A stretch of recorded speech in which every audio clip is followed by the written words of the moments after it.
Então, como nós aprendemos desde o início, houve um milagre. Qual foi o grande milagre? A menorá, que ela era muito próxima com essas duas aqui, com essas três aqui, né?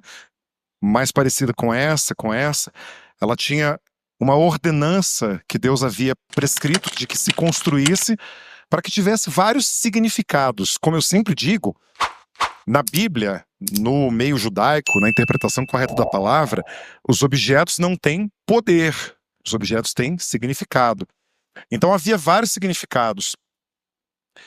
E quando o templo foi rededicado e eles foram acender a menorá, o azeite só tinha um dia de azeite. Só um dia ficaria aceso. E o que eles falaram? Senhor, olha para a kavaná do nosso coração. Olha para a intenção do nosso coração. Nós queremos fazer a tua ordenança. Nós queremos que o azeite fique aceso pelos dias corretos. E eles usaram, então, o azeite de um dia. E aí tem várias teorias que esse azeite ele foi multiplicando, e eles iam completando, o azeite multiplicava na botija e eles iam completando, ou que o fogo não apagava. O azeite estava ali brotando dentro da própria menorá. Não se sabe exatamente, o milagre foi esse. E durou então 8 dias. Então o que eles fizeram como símbolo?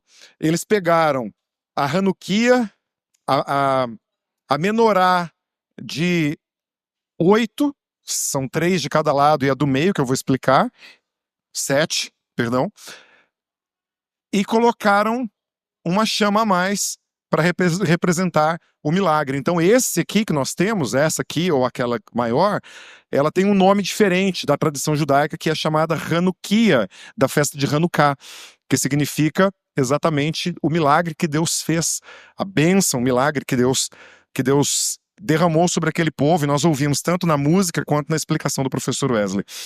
E eu quero agora abordar outros aspectos com vocês que são muito interessantes. Aqui, nós prezamos muito por entender o significado das coisas. Porque quando nós fazemos coisas porque simplesmente ouvimos, ou, não fiquem bravos comigo, simplesmente porque nós acreditamos, nós corremos um grande risco. Porque nós podemos acreditar em coisas que não são exatamente como são. Eu quero falar hoje, não necessariamente de coisas que nós cremos errado, mas de coisas que nós vamos aprofundar agora o nosso conhecimento. Porque nós falamos sempre de milagres. E os milagres são excelentes, todos precisamos de milagre, todos nós carecemos. Mas agora nós vamos clarear um pouco mais sobre isso. O que é milagre? É só algo que acontece na nossa vida, sim? Nossa, aconteceu um milagre na minha vida. Passei na estrada e no buraco e meu pneu não rasgou. Isso foi um milagre. Será que é só isso? É um milagre. Então nós vamos aprofundar um pouco mais nisso tudo. O que Deus faz são coisas maravilhosas, maravilhas extraordinárias, que nós conhecemos como Felê ou Pelé, algo que vai além da compreensão, que é inexplicável, que passa a razão humana. Coisas que Deus faz que são além daquilo que a gente entende. E aí, aproveitando o que eu havia falado no início, para nós termos cuidado, Deus faz coisas que são fora da nossa compreensão, mas o mundo mal, as coisas das trevas também podem acontecer como coisas sobrenaturais. E eu não quero focar hoje no erro, não. Eu quero focar no certo.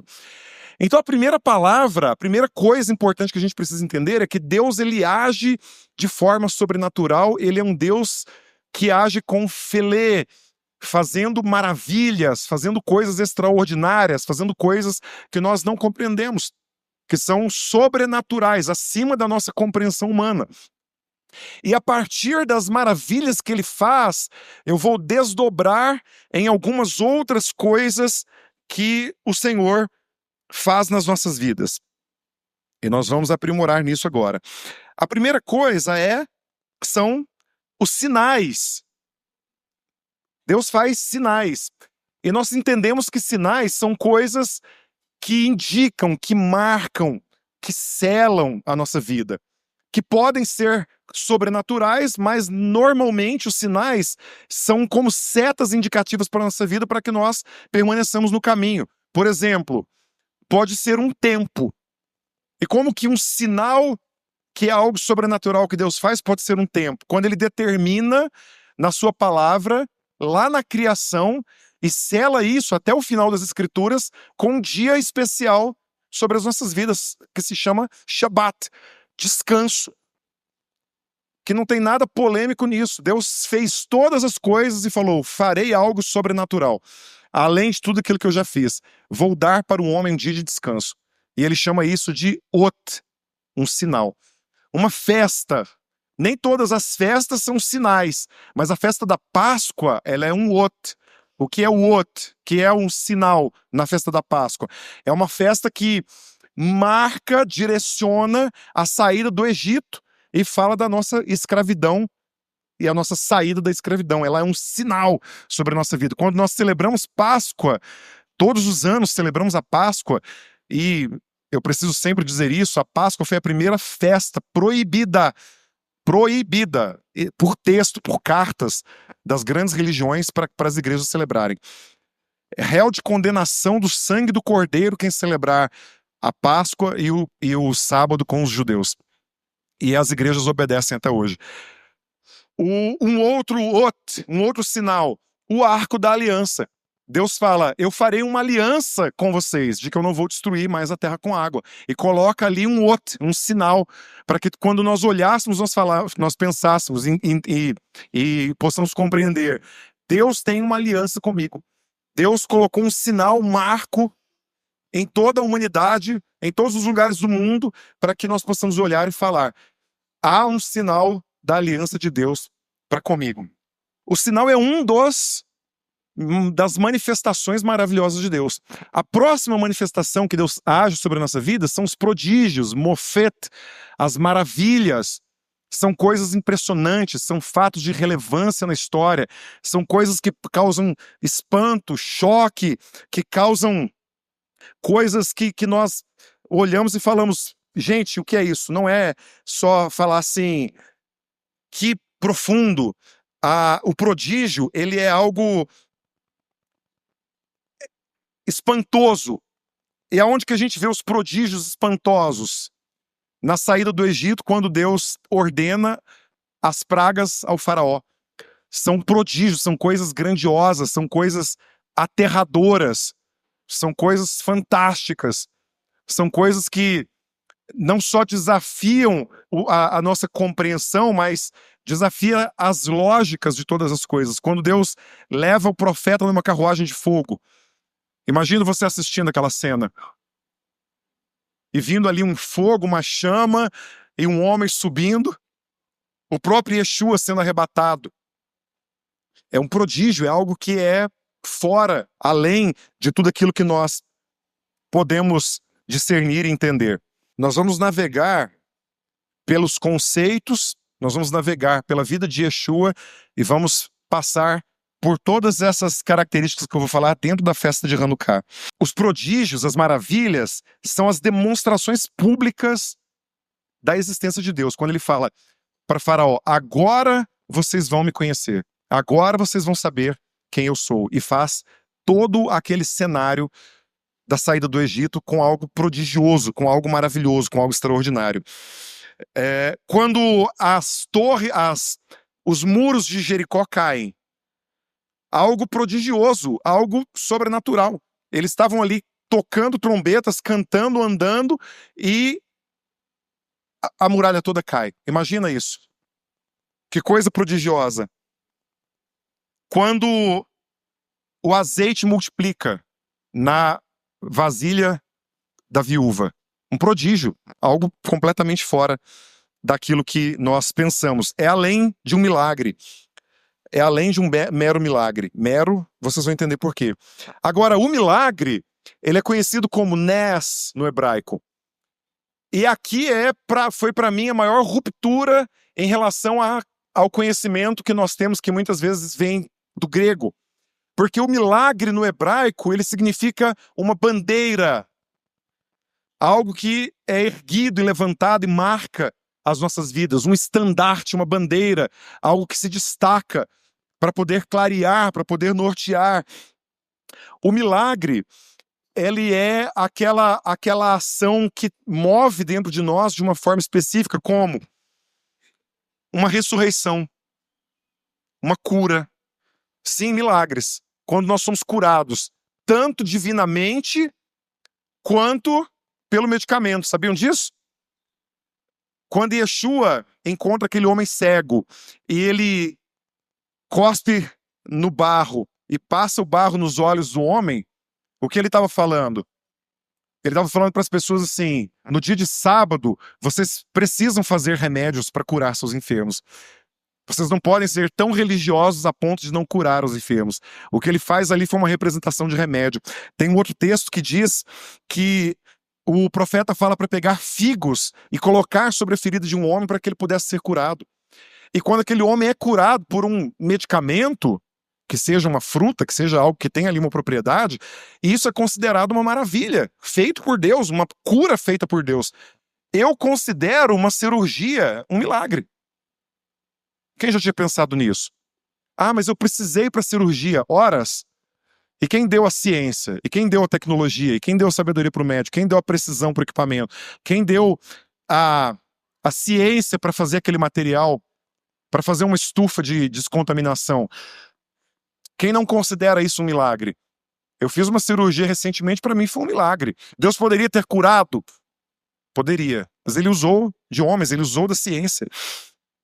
Então, quando Yeshua cura pessoas, quando há ressurreição de mortos, isso são convidados por milagres, são chamados milagres, são as bandeiras que nós erguemos e falamos: eu tenho marcas de Deus, eu tenho estandartes de Deus sobre a minha vida. E então há o governo ativo de Deus. O que é o governo de Deus? A Gevurot.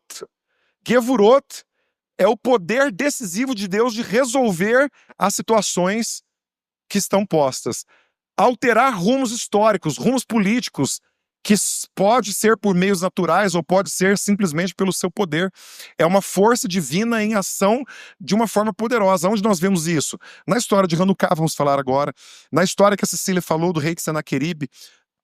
Quando Deus junta exércitos que iam contra Israel e fala assim: lutem entre vocês. Lembram dessas histórias?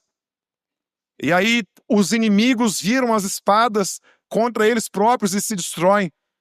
Então Deus usa de Gevurot, Deus usa do seu poder de governar, de agir, de decidir de uma forma histórica e política. Então a Bíblia é lotada, cheia das histórias onde Deus age com o seu governo, com o seu poder decisivo de forma sobrenatural, de forma que nós não entendemos. E aí então há um outro aspecto que é a providência divina. A providência divina é um milagre? É uma maravilha? Certamente, mas a providência divina fala daquele cuidado diário conosco. A providência divina é quando tudo parece uma coincidência, mas é tanta coincidência que deixa de ser uma coincidência. Consegue visualizar isso na sua vida? Às vezes, em determinados momentos, você fala como tudo isso se encaixou de uma forma tão perfeita, ou como algo que parecia ser tão ruim se tornou em algo tão bom, que não é uma mera coincidência. E eu vejo isso na história de Yosef, a história de José. Desde o início, quando ele começa a ter um tratamento diferenciado pelo pai dele, que o pai lhe dá uma túnica colorida diferenciada, coloca nos irmãos ciúmes, e os irmãos o vendem, fingem que ele está morto, ele é levado escravo e toda aquela história que vocês conhecem. E quando a gente olha para a vida deles, a gente fala: isso não é uma mera coincidência. Isso foi tudo encaixado, perpetrado por Deus, porque Deus provê de uma forma muito especial. E o último aspecto que eu quero exemplificar com vocês se chama literalmente Yeshua. Yeshua é salvação. E a salvação, ela é o estado final do entendimento, porque ninguém que é salvo não entende isso. Um dos quesitos principais de ser salvo é entender que é salvo. está no estágio de falar, eu sou salvo, eu tenho convicção, tanto prática quanto mental e intelectual, de que eu sou salvo. Salvação não é um pozinho que vem do céu e cai na sua cabeça, você fala, sou salvo. Levantei a mão e falei, eu sou salvo. É um estado de convicção plena que Deus coloca sobre você por graça, para que você viva em obediência e permaneça salvo. A Yeshua, ela é a vida prática de um ser que foi salvo por Deus. Que homem consegue trazer salvação para o outro? Alguém consegue? Um homem entregar salvação para o outro? A gente consegue salvar a vida humana de alguma forma, em algum momento, em um resgate. Mas só Deus traz Yeshua. Então, um sinal, um milagre, um prodígio, não tem autoridade própria ou autoridade sobre a palavra de Deus. A Torá, a palavra de Deus, julga, submete, avalia todos eles. O que eu quero dizer com isso? Há falsos milagres, há falsa salvação, há falsos prodígios, há falsos sinais. E Yeshua fala isso. No final dos tempos, muitos virão em meu nome, muitos virão dizendo que sou eu, e enganarão a muitos. E como nós podemos saber que não estamos sendo enganados? Somente quem estiver firmado na Torá, na palavra de Deus. Não há outro caminho, não há outro aspecto, não há outra forma. Porque a Torá, ela prova todas essas coisas, se são ou não são de Deus. E então nós vamos avaliar esses aspectos agora na vida do Messias Yeshua. Yeshua vivia isso, tinha isso, ele era isso tudo. Vamos lá? Outros sinais. O Yeshua, ele aponta o caminho, sendo o próprio caminho. Ele é o próprio sinal. Ele é aquele próprio que traz a salvação. João 6,14 falam sobre ele. Este é verdadeiramente o profeta que deveria vir ao mundo. Profeta em que sentido? Aquele que veio cumprir todas as coisas que estavam escritas em relação a ele. E Yeshua é o próprio sinal de Deus para a humanidade. Quando perguntaram para ele assim, Senhor, que sinal tu darás do fim de todas as coisas? E Yeshua diz, não vos darei nenhum sinal. O sinal que tem que ser dado para vocês, que é mais um exemplo para nós, é o sinal de Jonas. Qual foi o sinal de Jonas? Morreu, literalmente, foi para o ventre do peixe, ficou lá 3 dias, ressuscitou e voltou ativa para cumprir o seu ministério. Ele estava falando, o sinal que vocês precisam crer é a minha morte e ressurreição. Esse é o sinal. Se nós cremos na morte e na ressurreição do Messias, nós estamos apontando para o caminho certo. Cabe a nós permanecermos e não nos desviarmos dele. Yeshua é a referência, a direção. Yeshua reconduz Israel primeiro e depois as nações à Torá, à guarda da lei, à guarda dos mandamentos. Ele restaura a justiça e a verdade. Ele aponta o caminho do eterno para todas as nações. Ele é o próprio sinal da humanidade, para a humanidade. E o milagre? Ele torna o eterno visível. O milagre não é a bandeira, o estandarte. Yeshua torna o milagre visível, público, inconfundível, assim como uma bandeira. E ele diz, em João 12:32, quando eu for levantado da terra, a todos atrairei a mim. Quando eu estiver ali num madeiro, toda a humanidade será atraída a mim. Não há um ser humano que não dependa, que não precise da redenção da morte de Yeshua do madeiro. Ele foi o próprio milagre, ele é o próprio milagre e ele é aquele que traz os milagres sobre a nossa vida. A vida de Yeshua foi e é exposta, pública, observável. Ele ensinava nas ruas, nos debates, no julgamento. Quando ele estava sendo julgado, ele estava ali ensinando. A ação de Deus é erguida diante das nações através de Yeshua, que é o próprio milagre. E isso nos traz uma convicção muito grande do quão próximo nós devemos estar desse Mashiach. Mofeta, prodígios. Prodígios são aqueles que rompem as resistências. Yeshua rompe toda resistência, quebra toda opressão, toda dureza, rompe todo domínio. Ele tira a nossa vida verdadeiramente dos domínios maus. Exclui toda impureza social, todo medo, toda opressão, toda resistência cai, e não é por força, porque ele é aquele que faz os prodígios sobre a nossa vida, e ele é o próprio prodígio. Lucas 11:20 acusaram que Yeshua expulsava demônios pelo próprio demônio. E ele falava, se é pelo dedo de Deus que eu expulso os demônios, e assim é, então é chegado a vós o reino de Deus. Ele, pelos seus prodígios, faz com que nós nos acheguemos ao reino de Deus. Ato de governo ativo, Gevurá. Yeshua governa a história, exerce o domínio justo, reordena reinos, estabelece juízo. Toda a história foi submetida ao governo do Eterno por causa de Yeshua. Isso está completo em plenitude?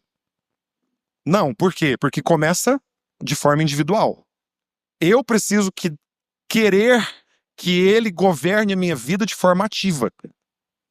Eu preciso aceitar e querer isso. Ele é o governo ativo. Mas as nações terão essa transformação da sua volta. Aí nós vamos ver todo olho vendo, toda língua confessando e todo joelho se prostrando diante dele.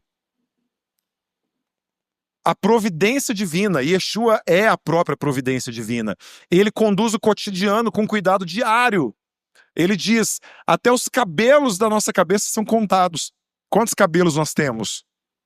Quantos fios de cabelo nós temos? Ele conhece cada um. Cabelo e barba, para os irmãos aí que não têm. Conhece, ele sabe de cada detalhe. O ensino de Yeshua ecoa diretamente a providência diária da Bíblia. Deus não aparece apenas nos grandes atos, mas no pão, no campo, no pardalzinho. O quanto é lindo nós olharmos Deus provendo os animais do campo. E ele diz, vocês não valem mais do que o animal do campo? Agora, quando nós cremos nessa provisão diária, nós precisamos entender que ela não existe a não ser por Yeshua. O que existe é o meu esforço próprio, que eu ganho meu dinheiro e me provejo. E largo Yeshua para lá. Isso existe. Mas quando eu entendo que ele é a provisão, que ele é aquele que provê a vida se torna completamente diferente. E o outro aspecto dos feitos milagrosos é o Yeshua. Precisava nem explicar, né? Yeshua, salvação, livramento, ele próprio é o agente da salvação e até o seu nome reflete Yeshua.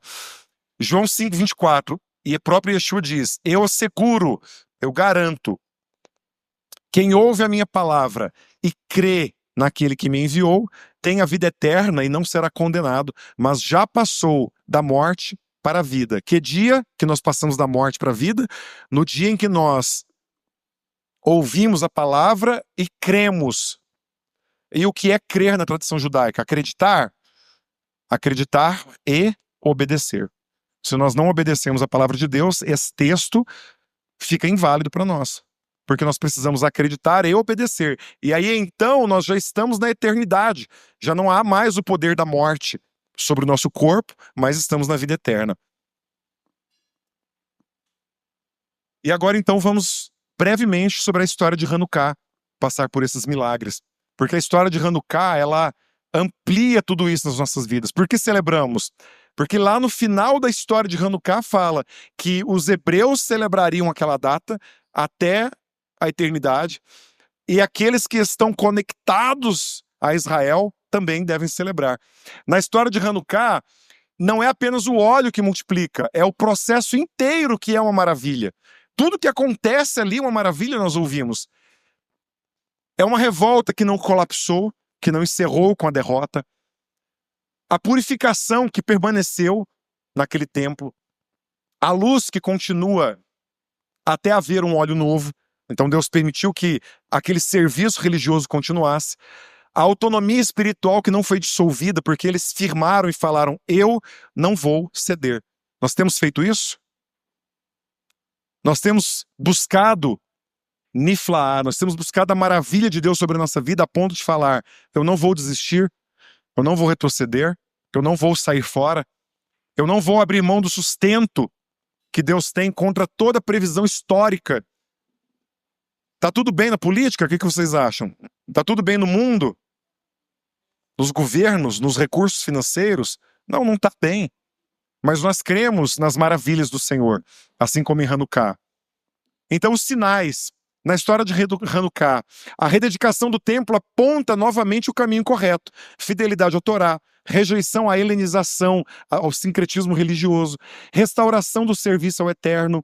Hanukkah é um marco, um sinal direcional para Israel e para nós. Voltem ao caminho do Senhor. Sabe por que nós estamos celebrando essa festa e vamos acender luzes, vamos orar? Porque Deus chamou você para estar aqui para falar: volte para o caminho do Senhor em todas as áreas. Não é só eu creio.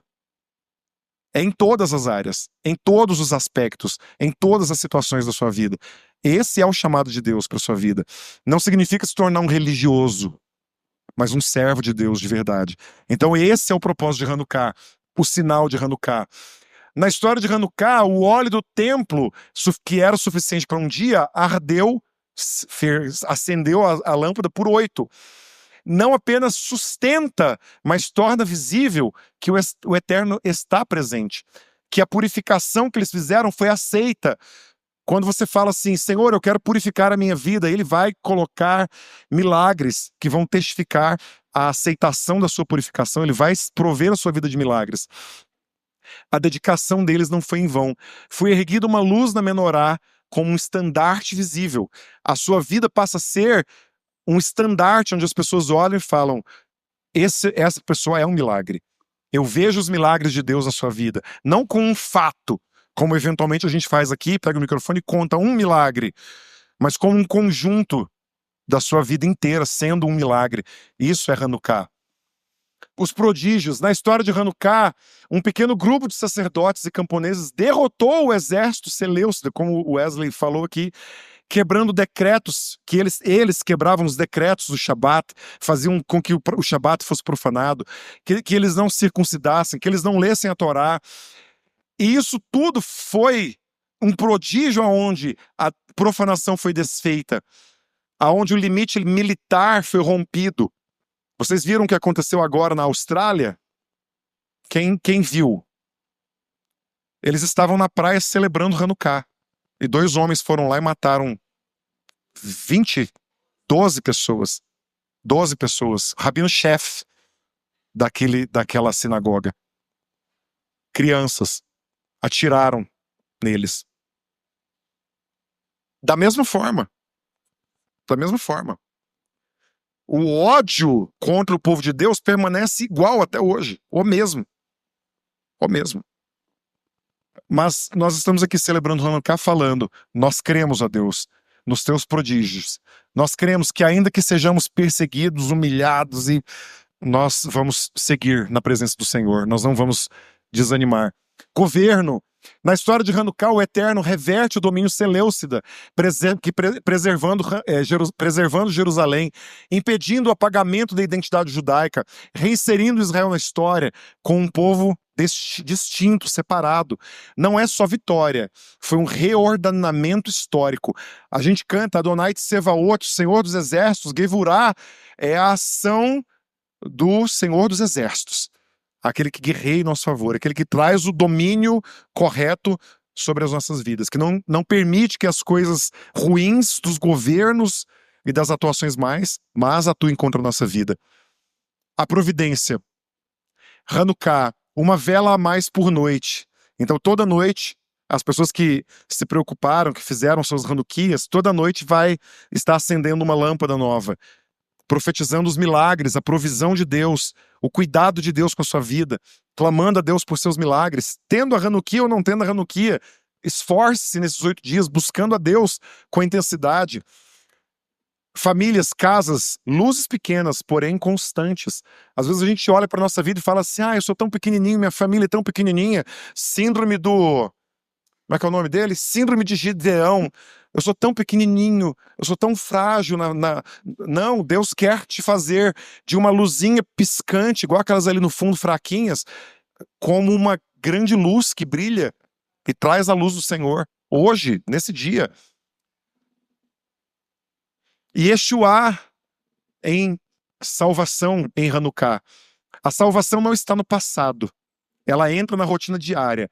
A revelação do Messias no renovo que aconteceu em Hanukkah e vai acontecer hoje na sua vida, na esperança, no renovo da esperança, na purificação da sua vida. Há áreas da nossa vida que precisam ser purificadas hoje. Na reedificação de uma nova história, nos reconecta com o eterno. Lembrar da história de Hanukkah é nos reconectar com o eterno. A pessoa que está aqui dentro, que está mais próxima de Deus, pode estar mais próxima de Deus ainda. E aquele que se sente longe, distante de Deus, hoje é dia de falar: eu volto para a salvação do Senhor. Eu quero estar íntimo com Deus. Eu quero brilhar a luz do Senhor. Eu quero me reconectar. Eu quero ser livre. Eu quero ser salvo. Porque outras pessoas queriam vir e não vieram. Porque era para você estar aqui. E por fim, em João 10, 22, 23, fala assim: e em Jerusalém havia a festa da dedicação e era inverno. Uma informação histórica. Jesus andava passeando um templo no alpendre de Salomão. E aí então mandei gerar essa imagem de Yeshua andando, passeando no alpendre do Salomão. E aí a minha pergunta é: Yeshua estava na festa de Hanukkah, no pórtico de Salomão, que era um lugar de reunião, de debate teológico, de falar com pessoas, onde certamente ele fez curas. Será que ele estaria passeando? Andando aí desse jeito despretensioso, que colunas lindas que os romanos construíram, reformaram. Em Jerusalém havia a festa da dedicação e era inverno. Jesus andava peripateó no templo, no alpendre de Salomão. A palavra peripateó. Ele estava pregando. Ele estava exercendo autoridade. Ele estava revelando para as pessoas o que era Hanukkah. Ele estava falando para todo mundo que ele era a salvação. A palavra usada no grego, que foi traduzida como passeando, para tirar a autenticidade judaica da palavra, é andar com propósito, circular ensinando, conduzir-se publicamente, conduzir-se segundo um caminho, ele é o caminho, a verdade e a vida. É o verbo, no grego, usado para mestres, rabinos, para condutas de decisão judaica, halárrica, e não é um verbo de passeio recreativo. Jesus não estava passeando ali no pórtico.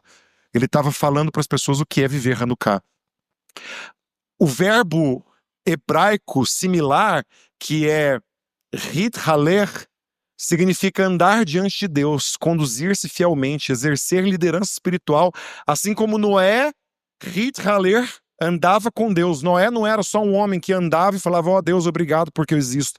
Ele andava verdadeiramente com Deus, ele era um com Deus, ele vivia os milagres de Deus, ele vivia os prodígios de Deus. E Deuteronômio que fala para andar nos caminhos do Senhor. Yeshua estava na festa de Hanukkah ministrando os corações, tocando as vidas, trazendo uma esperança, uma palavra de renovo. E eu quero encerrar essa palavra trazendo uma afirmação extremamente importante de que Yeshua está aqui, ouvindo o clamor do seu coração. Um clamor por um milagre, um clamor por um prodígio, um clamor por uma provisão, um clamor pela presença dele, um clamor pela salvação. Quantos aqui estamos salvos? De verdade? Salvação é uma convicção plena. Repito, de mente, de intelecto, mas de posição, de postura, de obediência. O que você fez no decorrer desse ano foi uma postura de salvação diante do Eterno?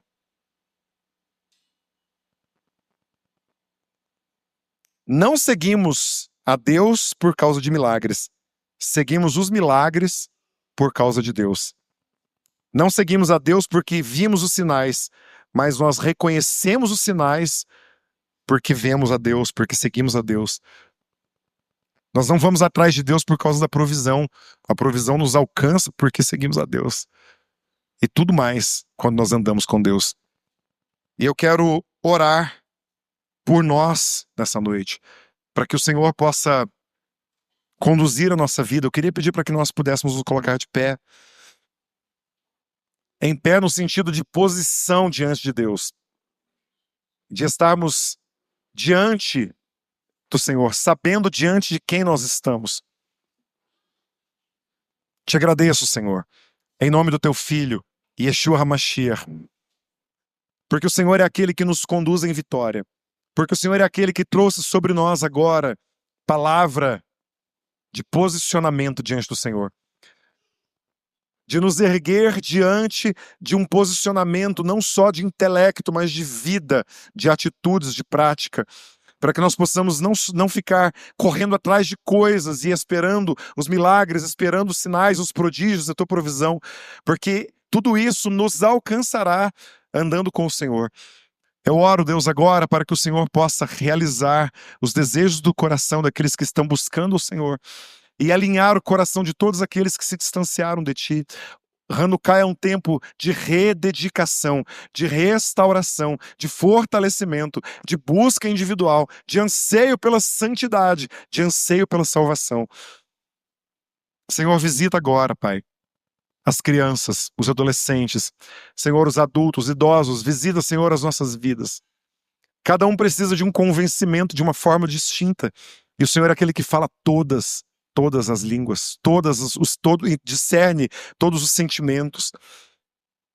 Eu oro agora, Senhor, para que o Senhor preencha onde houver vazios de coração. Corações distantes, corações frustrados, corações humilhados, corações que rejeitaram o Senhor por conta de tantas coisas ruins que viveram, como os macabeus viveram na época de Hanukkah. Que o Senhor traga agora esperança. Que o Senhor traga agora decisão, dedicação de retornar ao caminho do Senhor e de andar na Tua presença. E aos que estão firmes, fortes, erguidos, que se levantem como macabeus para poderem guerrear nesse mundo que anda contra a palavra do Senhor. Mas a palavra diz aos que estão firmes e de pé, aquele que está de pé, cuide para que não caia. Fortalece nossos pés, fortalece nossos joelhos e nos ergue na Tua presença, em nome de Yeshua HaMashiach. Amém, amém, amém. Nós não queremos buscar milagres, nós queremos buscar a Tua face. Nós não queremos só as Tuas mãos, nós queremos ver ao Senhor e ouvir a Tua voz. A obediência, Senhor, é muito melhor do que todos os milagres que nós possamos receber. Mas ainda assim nós cremos e temos esperança que grandes prodígios, sinais e maravilhas o Senhor fará ainda nesse tempo nas nossas vidas. Em nome de Yeshua. Amém, amém, amém.